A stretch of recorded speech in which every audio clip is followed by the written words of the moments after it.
Hello, hello, hello, and welcome to yet another Phoenix Fitness Fanatics Magazine Authors Network Spotlight. We're taking center stage on the Own It publishing platform today with y'all, I might get a little emotional today because today we have brought some of the authors from my personal anthology that we are working on, Becoming a Girl Powerhouse Volume 2. These women are just absolutely amazing. Without further ado, let me just bring my sisters on in the room. Hello, Gia. Good morning, Gail. Hey, Kristen. Oh my gosh. Hey, ladies. Welcome, welcome, welcome, and thank you so much for joining me today on a Phoenix Fitness Fanatics Magazine Author Spotlight. Y'all made it to the end. Your chapters are done. I am so proud of you, ladies. Oh my gosh, let's just celebrate. So we're going to go ahead and we're going to start with Gia. Gia, please introduce yourself to our viewers. Let them know who you are, where you're from, and just a little bit about yourself.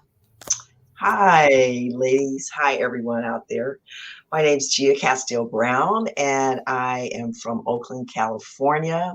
I am the mother of one amazing 25-year-old son, and currently I support a CEO at the San Francisco Foundation.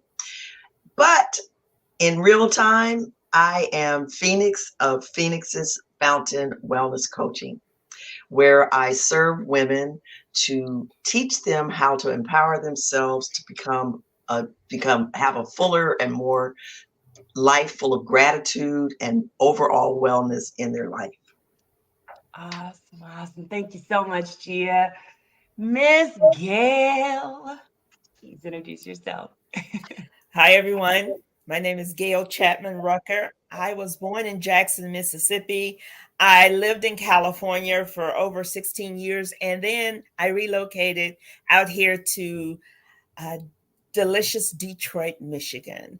I am a mother. I'm an advocate for the LGBTQ community.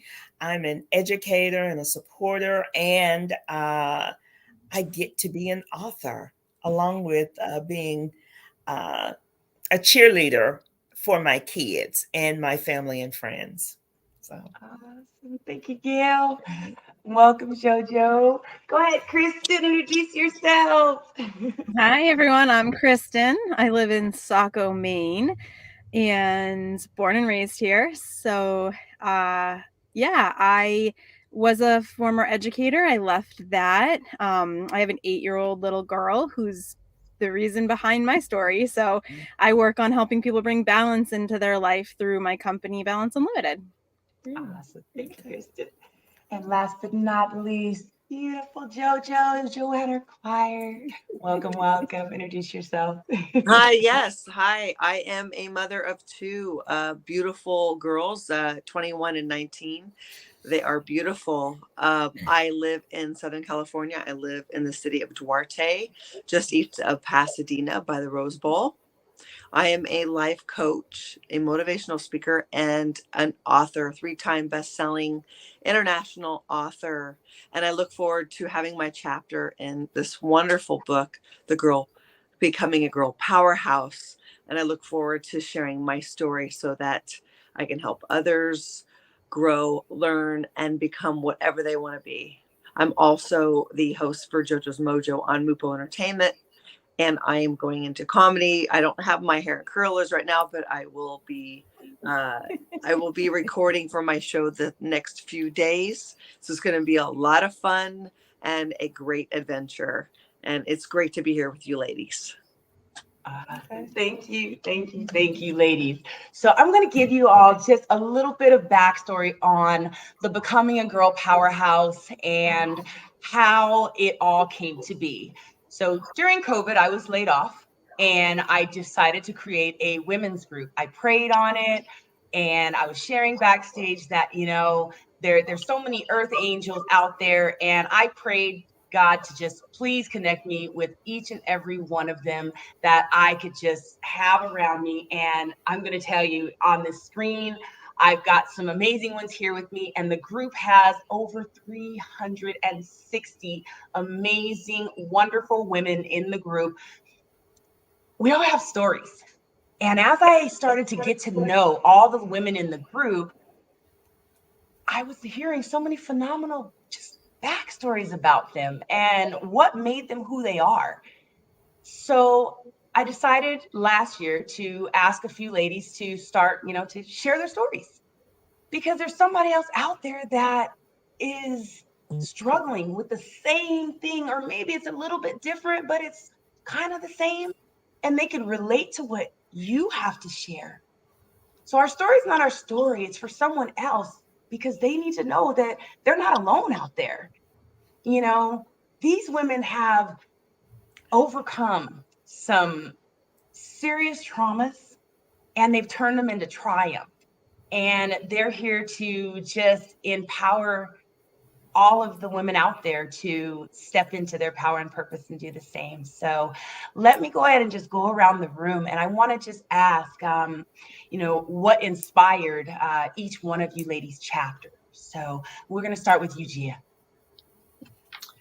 Well, what inspired my chapter was losing my parents at an early age of 5.5 in a car accident with two other of my relatives, and I survived. But really, from that, I moved through my life in a lot of trauma and a lot of hurt. And I went just continuously feeling like very empty, losing.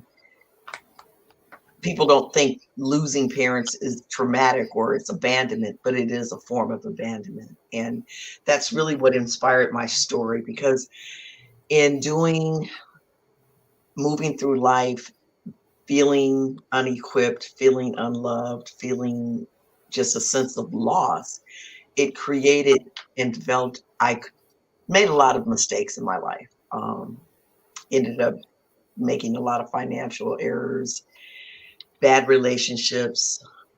I have a wonderful son, as I said earlier, but also after 24 years of being married, I ended up leaving. I had the courage to leave my husband. And in doing so, that actually was the pivotal point of my life. I realized that in giving myself so much to other people, I didn't really love myself. And it affected how I showed up in the world. And so after several years of working on my personal growth and development, and really forgiving myself for the mistakes that I had made, I learned how to love myself, and I began to change my mindset, incorporate gratitude in my life, and move from a different place. And so that's what inspired me to write my story, because I feel there's so many other women like myself that are, as we are in the second part of our lives, we don't always forgive ourselves. We don't always know how to move forward.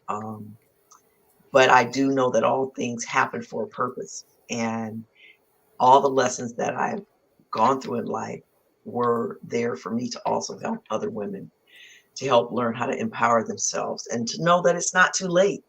It's never too late. That's right. That's right. It's never too late. Thank you so much, Gia. Ooh, I look forward to just sharing your story out there, because again, it's going to impact a lot of lives there. So, Miss Gail. Thank you. Well, my story is a real life event that happened to me. And as it was materializing and showing up, I wasn't paying attention.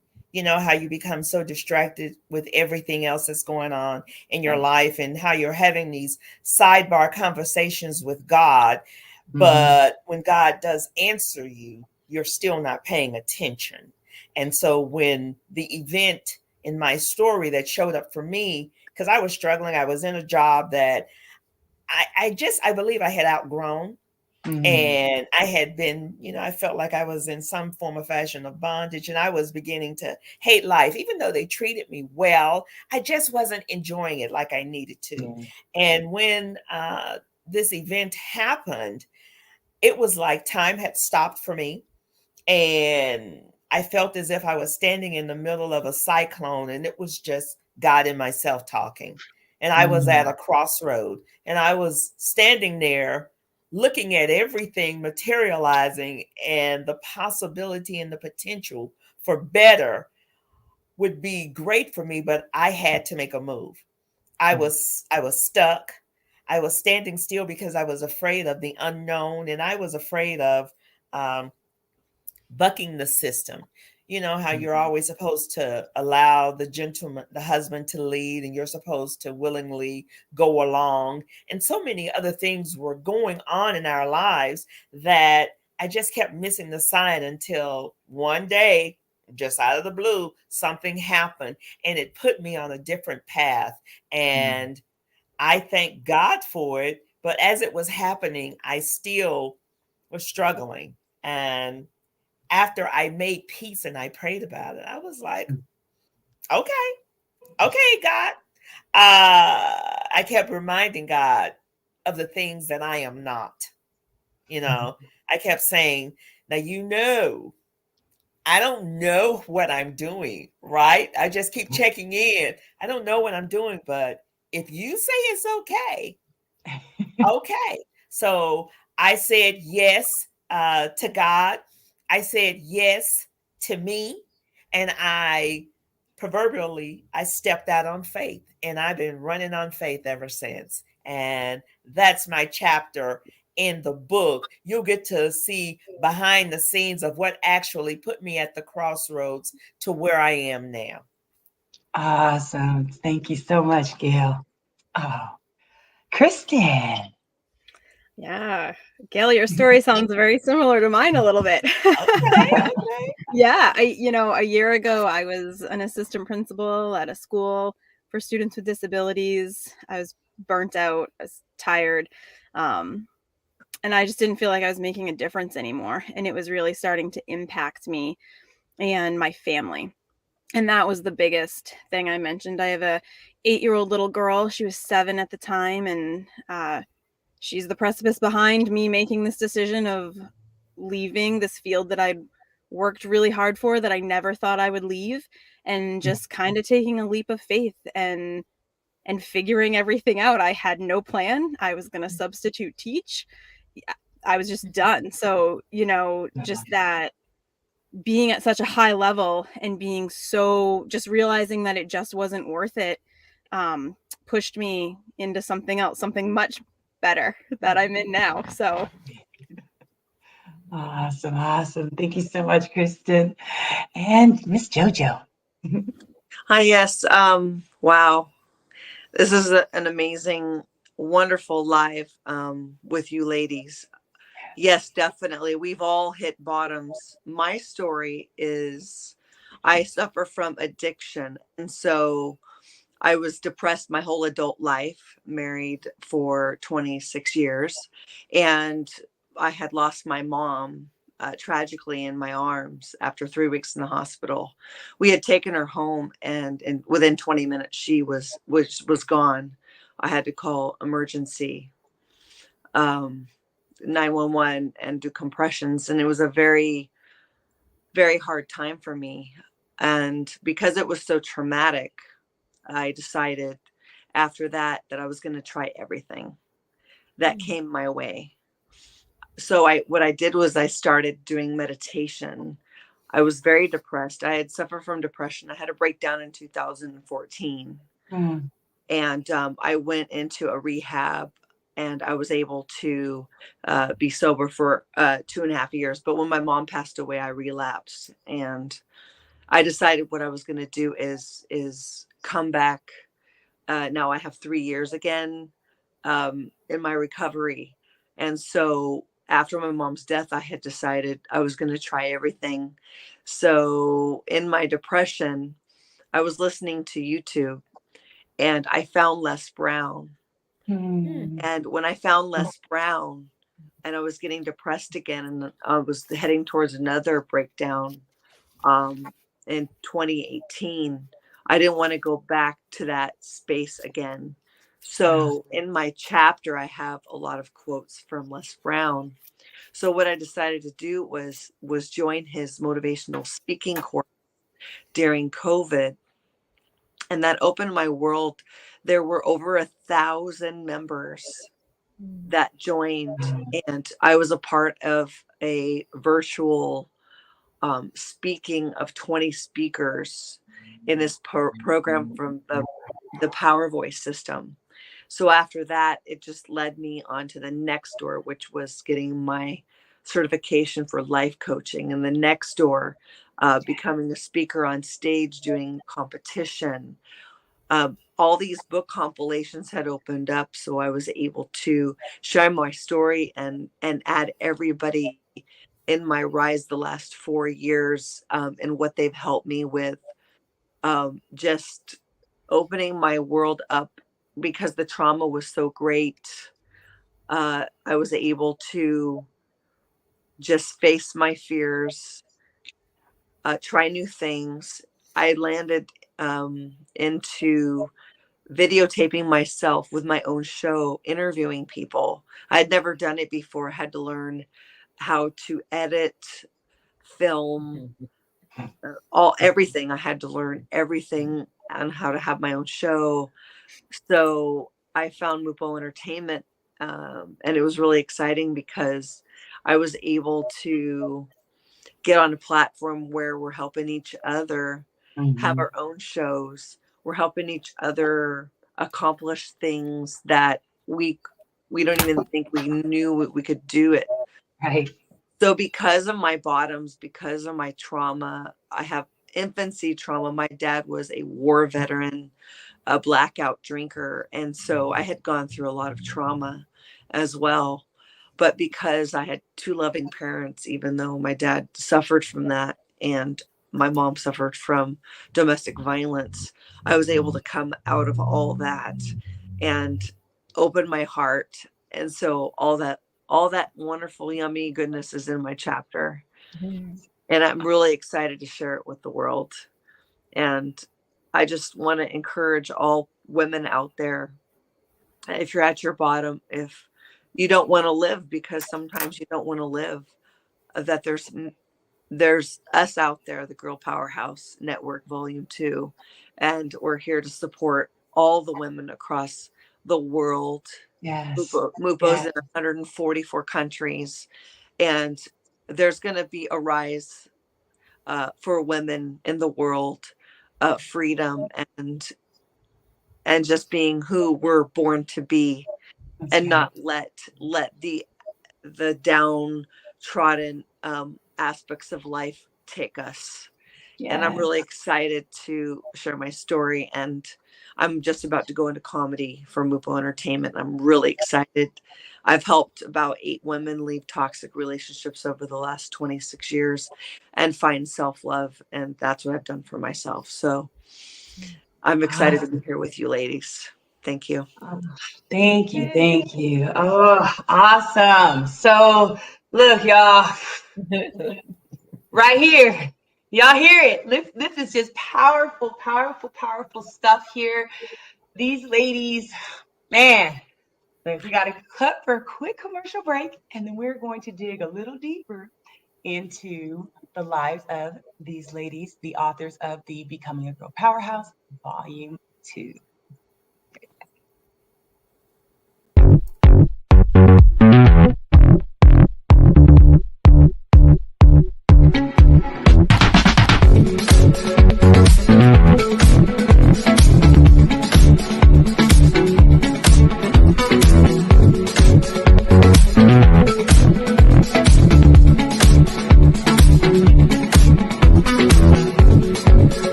Back in dancing. Welcome back. So we are here with some of the authors from the Becoming a Girl Powerhouse Volume 2, which is coming at the end of November. So be on the lookout for powerful stories like these and more. There are 17 women in this book sharing all of their stories. This has just been just a smidgen. And I can't tell you how much I am inspired just every day, from just following all you ladies. And, I mean, because I'm working with you on this too, I mean, I'm just kind of, I'm a little infatuated with y'all right now. I'm on your pages and things all the time and whatnot, just because I'm just, again, you guys just have just this part of my heart. So let's just talk about the experience of writing your chapter. I've been in a few anthologies, and when you have to push yourself out there to share some of those intimate, truths about your life, it can be a little emotional. It can evoke, quite a few feelings there. So I just want to go around the room and just talk about the experience that you all have had in creating your chapter for the Becoming a Girl Powerhouse Volume 2. So we'll start with you, Gia. Wow. It was hard. I remember you kept giving us deadlines and I kept putting it off and putting it off. And then you sent an email and said, I really need your chapters, ladies. And I sat down, I had a audio dictator, and someone during, you were so gracious to give us training about how to tell our story. And I remember this one session where the gentleman said, just talk to one person. Just tell your story to one person. Mm-hmm. And as I sat down and just started to talk, it brought up a lot of things that I really realized that I had pushed out of my memory because it was painful and I didn't want to think about it. But it also, I found it very healing and liberating. And after I read my story, after it was done and completed and edited, and T. Lachelle said, if your own story can make you cry, you've succeeded in telling and sharing your story. Mm-hmm. And I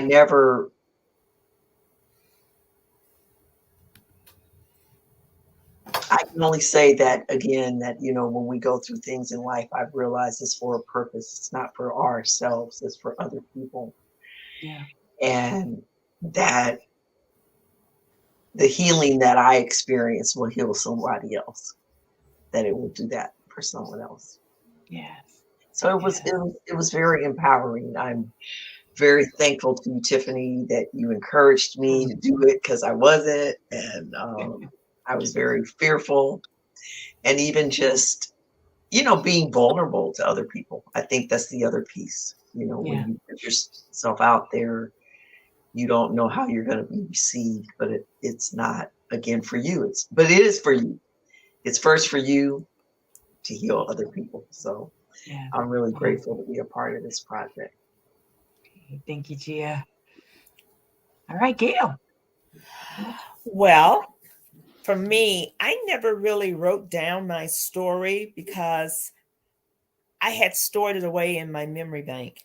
And as I was trying to figure out, when Tiffany had told me about the anthology, I was trying to figure out what did I desire to write about.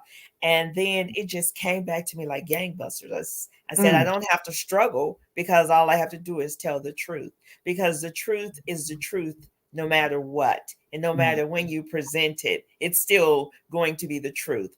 And I said, I didn't have to confer with anybody, because I was the star of what actually happened. And I had told several friends, I told my family, but only close friends knew the crossroad that got me out here to Michigan. And when I sat down and I wrote it, and I sat there and I started crying, and I cried so hard the first time because I was actually telling God, thank you, because I had come so far from where I was. I had cried so hard, one of my lashes came off. So after I snatched both of them off, I was like, well, I guess, I guess the truth is pretty and ugly at the same time. So as I sat there and I was reliving it, I said, you know what? I thank you, God. I thank you so much for allowing me to really tell my truth. And I had so much fun. I wasn't ashamed of it. It was just, I didn't place it as important as I thought some of the other milestones in my life. But as I go back and I revisit it and I relived it, I felt it all over again. You know, my Wow. heart quickened. I got nervous. My palms got sweaty. And I saw it play in my head like it was happening all over again. Like I was standing at a movie theater and I'm watching my life on the screen. And Wow. I was like, I felt as if I stepped out of myself to look at it. And as I read it, I was somewhat unsure if I conveyed the message because there's different levels and different aspects of me. And that part of me, the story in the anthology, that's Yeah. the soft, sweet part of me that actually showed up. That was the little girl in me that showed up and was telling the story instead of Gail, the woman, telling you of all of my adventures or misadventures. The little girl showed up and was telling you the story. And when Tiffany told me she read it and she got sort of misty, I was like, so you understood what I was saying and you Yep. got it. She was like, yes. And then Tila Shell said, wow. And she said, I didn't see that coming from you. I said, I know there's many levels to me, but I said, Mhm. I let you all walk backstage and see some of the inner workings of some of the things that have happened in my life. Yeah. Wow. Thank you, Gail. All right, Kristen, what about you? Right. Well, Tiff, I still remember having our conversation about feeling like I read the Girl Powerhouse Volume 1 and I was like, yeah, I don't think I can do this. Like I was like, I don't didn't feel like I had that big of a story to tell. And um, you know, I still kind of feel that way sometimes, but I think that ultimately, you know, almost a year ago today, November 11th will be the day that I left my job. And it's been a year. Like there's a lot of curveballs that got thrown at us in this, my husband and I, in this past year that I wasn't expecting.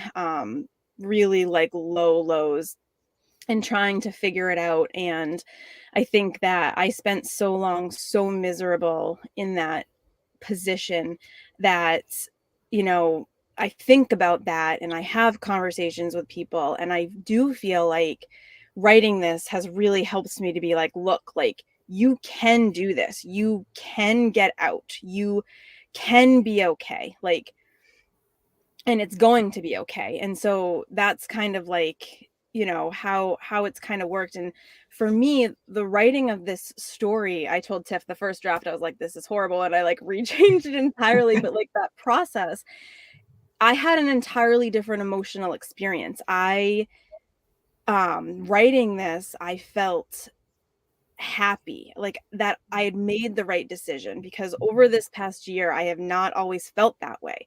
I Why didn't I just stay in this job that paid me a good salary? Like why didn't I, you know what I mean? Why am I struggling so much right now? But writing this helps me remember why I left. Like I remember what it's like to be happy now and how miserable I was then and how much more present I am here for my 8-year-old and my husband, and I'm just a better person. And that's what this kind of process has brought for me. Yes. Oh, that's awesome. That's amazing, Kristen. Thank you. All right, Jojo. Yeah, this is probably my seventh anthology book. Yeah. And with each book, I was able to add more information to my starting point. So it was really cool to see how many people helped me get through the hard points in my life. Like depression, you run into Les Brown, and Mhm. then you run into the next person that adds to your story. And then they get you through that struggle. And there's a saying, it takes a village to raise a child. Mhm. And Yes. when you are depressed, and you feel alone. Mm-hmm. You feel like you're the only one going through these traumas and trials. So when I went to go write my chapter and I told my story, it was very healing. It was like, I accomplished that. And then I went through this and I did that and I accomplished this and the next thing and the next thing. Mm-hmm. And it helped me realize that if I put my story there, then I could help somebody else. Right. And that is the one thing that we can do. And it helps us heal Yeah. as well. And when you share your chapter, it allows for somebody else to share their story. And it not Yeah. only helps you, I mean, it not only helps them, but it also helps you heal. It does. And I found that with each book, I could add a little bit more. Mm-hmm. And then I could look back at all the things that I accomplished. Yeah. And it's so crazy to think I was down here at the bottom and I'm up here now. And Yeah. I'm always ready, looking for new things. Mhm. I'm Yeah. never satisfied. Mhm. I wanted to go bigger. It's like a book. I wanted to Yeah. be a speaker. Oh, I want bigger than that. Or I want to help women in traumatic experiences with relationships and get out and find their self-love. And I was able to do that myself. And sharing my story allowed for me to heal even more. Yeah. So this is a great opportunity, and I want to thank you, Tiffany. Awesome. Thank you, JoJo. Yeah, telling our stories. Again, it is so healing. And, a lot of times, like Kristen, what you said, that you felt like your story wasn't, big enough, but there's so many people out there that feel that their story is not big enough. Even for myself, I'm like, oh, yeah, well, I lost all this weight and got out of toxic relationships. But a lot of people do that. So what? Right. But once I wrote it down and shared that with people and shared, what I went through with, being on that hamster wheel of life and things like that, people really resonated with my words. And not everybody's going to resonate with our chapter, right? I mean, it's not for everyone, but the people that it resonates with are the people that it's supposed to resonate with. So, oh my goodness, I thank you, ladies, so much. So now we are on the other side of our healing now. And what are some things that you can just kind of share, maybe some words of wisdom, some encouragement for some women out there that are now, they're watching and they're like, you know what? I think I want to step into my girl powerhouse. I want to do what these ladies are doing. Can you just give a little bit of words of wisdom and or encouragement from just your experience going through this whole process? And if they're just on the line and just don't know, just yeah, what's your message to them? So let's go with you, Gia. I would say be fearless. Don't be afraid. Um, I know for me, that was the biggest thing, being afraid. Tomorrow is not promised. That's right. The next moment is not promised. If you feel it in your spirit, in your heart, it's meant for you to do it. And just take that chance. There is no failure when you step out on faith, and really trust God to move you in the process. And if He's put that desire or something in your heart, because again, we all have a mission here. We all have a gift. We all have something to give, and we might not think it's important, but what's not important to you is important to somebody else. Right. And so it's just, I would just say, take a chance, because I'm so glad I did. I'm so glad I did. I mean, this is just such an exciting time in my life. And I just know if you take that step, It's like I was reading a book and there is a visual I have in my head of a trapeze artist, and it's, you're on that one rung and you're going and you're rocking back and forth.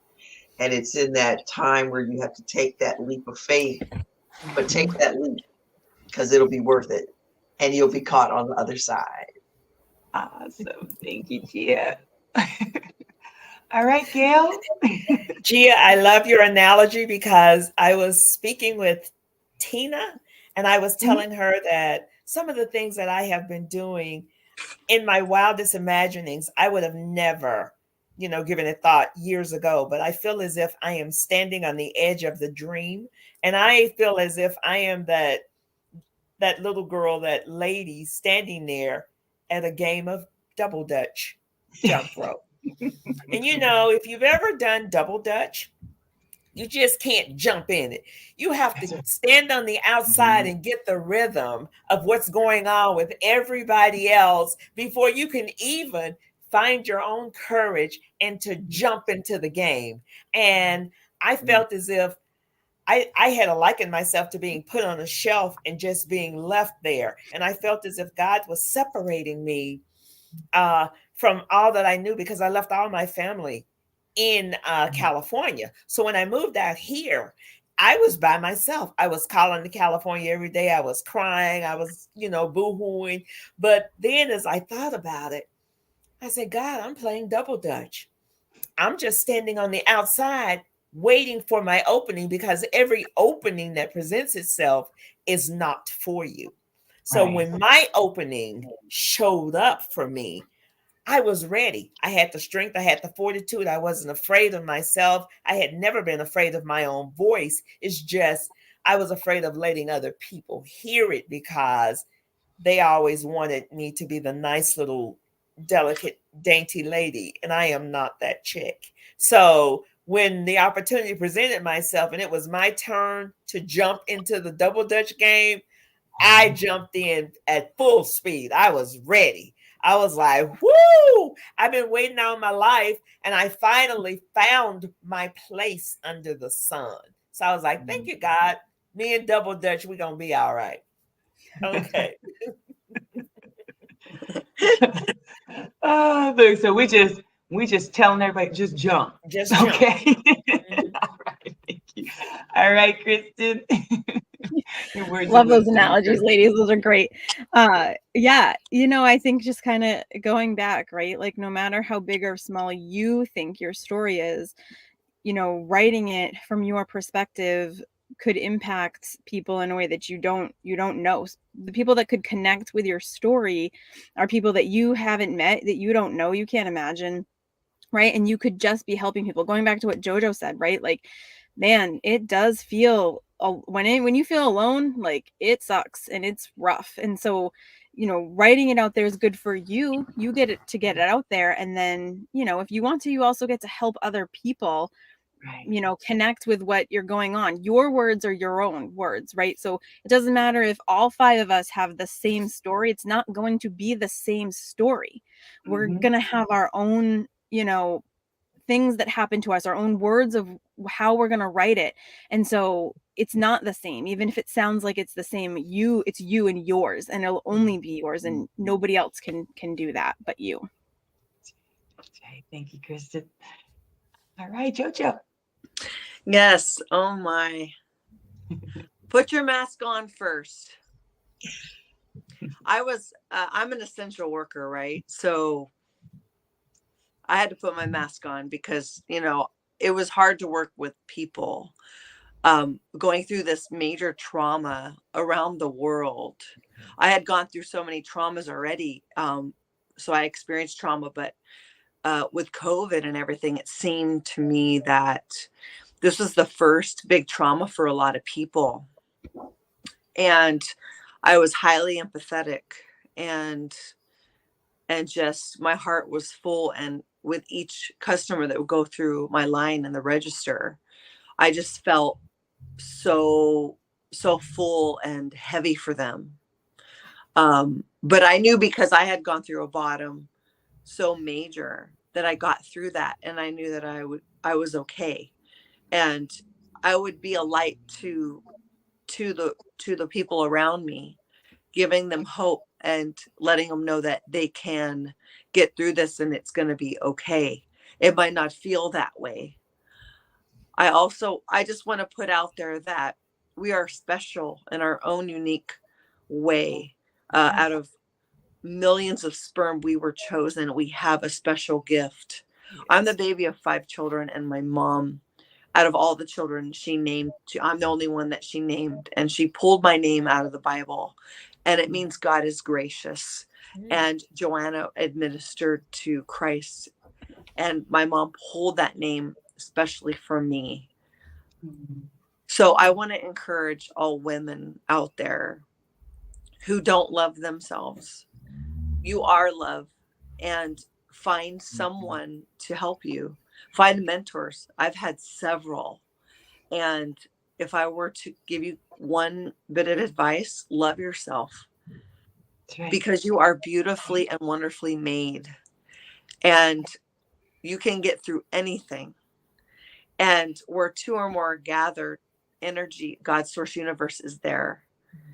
And just do a lot of positive self-talk, and flood your brain with positive messages and positive people, and cut out the people that are what they call quicksand crowd people that are insecure and not well, and wanting to bring you down with them. You can cut them out of your life, and it's okay. And just listen to that that GPS, that listen to what your heart is telling you, your instincts. You were good.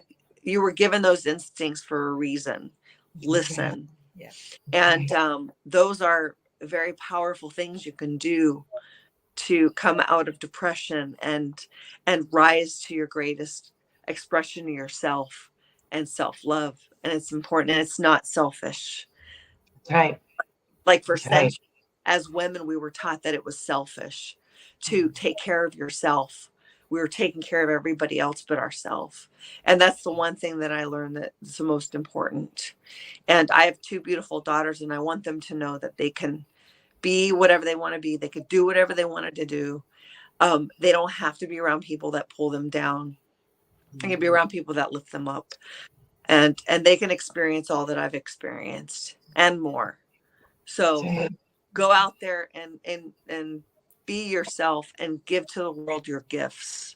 Yes. And don't hide them. Don't hide them, because they're wonderful.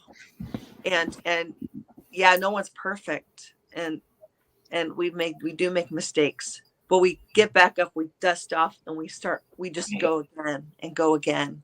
And there's a lot of people out there. There's all of us women in this book with our stories to help you out. And this is exciting. Thank you so much. Thank you so much. Wow. Whew. Everybody, we all do have our stories, and we all need to get those stories out. Any women out there that are looking to tell their story, connect with me. I will definitely help you to bring that story out, just as these ladies have worked with me on doing. These ladies are also, now that they have done this themselves, I am hoping that they will also help to coach other women and encourage other women with me to just really be able to share their stories as well. So there will be more to come with the anthologies. This one will again launch November, and then we are also doing a conference in January 28th, where you will be able to meet the authors in person in California. And we're also doing a live stream as well. Where can you go and actually have an anthology with multiple autographs, people? I mean, come on now. So we're bringing these amazing women to California. If you're in the California area or the surrounding states, even if you're across the states and you can actually fly here, because I know it's a little hot right now, but get in the room, meet these ladies. They are amazing. The Girl Powerhouse Network is here for all of you ladies. If you're just out there, you're struggling with some things, you're feeling just that, hey, you know what? I don't know what to do. Again, Joanna said it, there's strength in numbers when you have that power of having multiple people in the room and having people to just gleam off of each other is so, so important. And it does not happen enough. So we are here for you. I'm looking forward to our launch. And ladies, thank you so much for joining me today. We have actually gone a little bit over than we wanted to, but that is okay.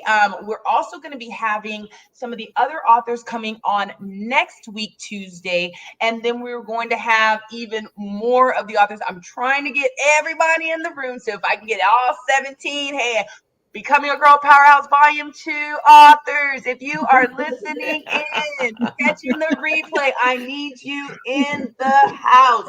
On November 20th, we are going to be doing a group interview with all of the authors. We will not be able to have everybody on screen at a time, so we'll be going in and out with various people, but get in the room, come on in, tune in, and just hear from more amazing ladies, hear from these amazing ladies again.